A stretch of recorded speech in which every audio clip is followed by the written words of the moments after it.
नमस्कार, मैं हूं कमलेश यादव। आप देख रहे हैं नेशनल न्यूज 9 गाजीपुर दुल्लभपुर। दंडी स्वामी सहजानंद सरस्वती के पुण्यतिथि पे आज पैतृक गांव देवा में धूमधाम से कार्यक्रम का आयोजन किया गया, जिसमें दुल्लभपुर रेलवे स्टेशन पर लगे स्वामी सहजानंद सरस्वती के प्रतिमा पर भारतीय जनता पार्टी के नेता अनिल पांडे के नेतृत्व में वाराणसी राजगुरु मठ के महंत स्वामी अनंतानंद सरस्वती ने सर्वप्रथम प्रतिमा का विधिवत पूजन अर्चन किया। उसके बाद राष्ट्रीय गीत का कार्यक्रम आयोजित किया गया। इस मौके पर लोगों को दंडी स्वामी सहजानंद सरस्वती के प्रकाश डालते हुए उन्होंने कहा कि स्वामी जी किसानों के मसीहा थे। उन्होंने कहा कि जिस देश प्रदेश में सन्यासी राजा, उस देश का कभी बुरा नहीं हो सकता। उन्होंने पत्रकार रमेश सोनी से खास वार्ता में उन्होंने कहा कि दंडी स्वामी सहजानंद सरस्वती जी ने आज़ादी के समय किसानों के खुशहाली के लिए अपने जीवन को समर्पित कर दिया तथा वाराणसी अनंतानंद सरस्वती से पूछा गया कि स्वामी सहजानंद के पैतृक गांव देवा में पूर्व आए कृषि मंत्री सूर्य प्रताप शाही ने गांव में बीज अनुसंसाधन केंद्र स्थापित करने का आश्वासन दिए थे, जो धरातल पर नहीं है।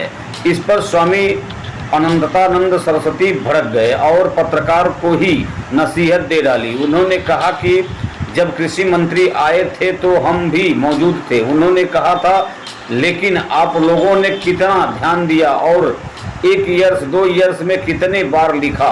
कृषि मंत्री सूर्य प्रताप शाही ने गांव में बीज अनुसंसाधन केंद्र स्थापित कराने का आश्वासन दिए थे।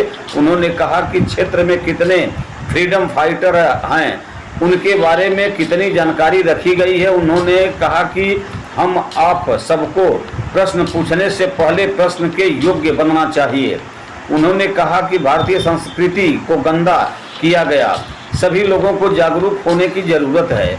इस मौके पर उपस्थित दर्जनों लोगों को भाजपा किसान मोर्चा के जिला अध्यक्ष रुद्र प्रताप सिंह के द्वारा लोगों को फलदार वृक्ष वितरण किया गया। भाजपा के वरिष्ठ नेता अनिल कुमार पांडे, राम प्यारे यति उद्योग व्यापार मंडल के अध्यक्ष राजेश मदेसिया, त्रिलोकी पांडे, मनोज चौरसिया, प्रधान दीपक चौरसिया, संजीव चौरसिया, साधु यादव, नारायण गुप्ता, काफी संख्या में लोग मौजूद रहे।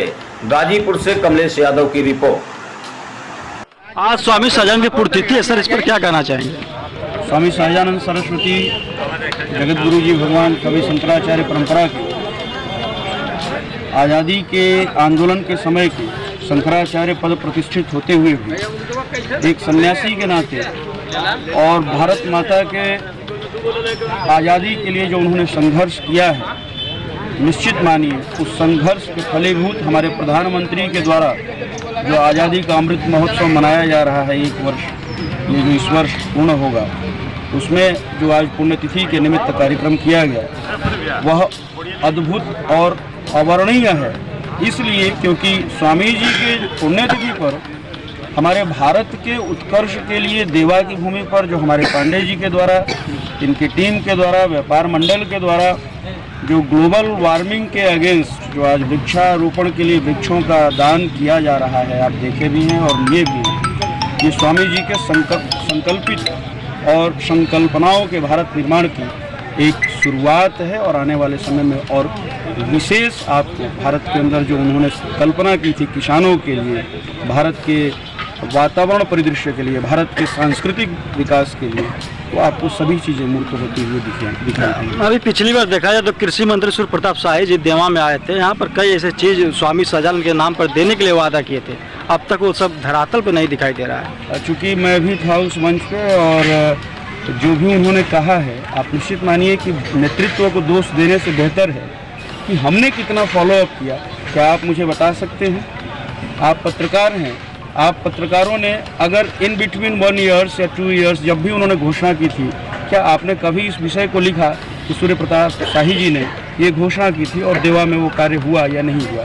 क्योंकि उनके अनुपस्थिति में और उनके इन बिटवीन टाइमिंग आपने नहीं पूछा, नहीं लिखा, तो नेतृत्व के दोष की जगह हमारा भी दोष है। वही जन जागरण हमें करने की ज़रूरत है और उसी जन जागरण के निमित्त यह अमृत महोत्सव मनाया जा रहा है। आपको पता होना चाहिए कि आपके गांव में कितने फ्रीडम फाइटर थे, आपको पता होना चाहिए कि आपके क्षेत्र में कितने फ्रीडम फाइटर थे और यह आज़ादी हमें भीख मांगने से नहीं मिली है, संघर्ष और बलिदान के कारण मिली है। इसलिए इस भारत को गंदगी से मत भरिए, बल्कि उत्कृष्ट और प्रश्न पूछने से पहले प्रश्न पूछने के योग्य हम सभी बने। केवल आपके लिए नहीं करें क्योंकि आप पत्रकार हैं, हम प्रश्न पूछने के योग्य बने, हकदार बने। और उसका सही रास्ता ये है कि हम नेतृत्व से बार बार प्रश्न करें, समय समय की जगह बार बार करें, हमेशा।